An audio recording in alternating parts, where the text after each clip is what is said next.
All right, let's get into those news headlines now. The coronavirus in South Africa has claimed 8 more lives. The total number of deaths from the virus now stands at 161. Health Minister Dr. William Kize made the announcement at the Ituba holding offices at Kramerville in Johannesburg, where he and Police Minister Becky Cele received a large consignment of personal protective equipment and other resources from the private sector.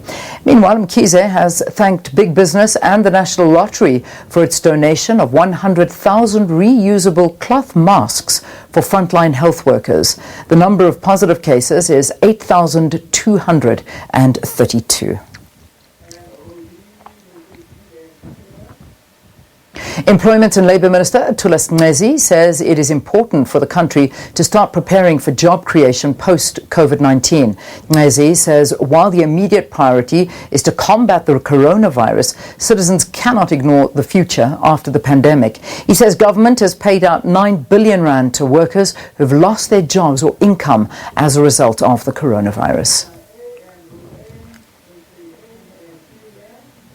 Mineral Resources and Energy Minister Gwede Mantashe says there's general agreement between government and companies that bought the country's strategic oil reserves to settle the matter as soon as possible. The controversial sale of 10.3 million barrels of the country's oil reserves ended in court. That's after the new government under President Cyril Ramaphosa and several NGOs sought to block the reserves from leaving the country.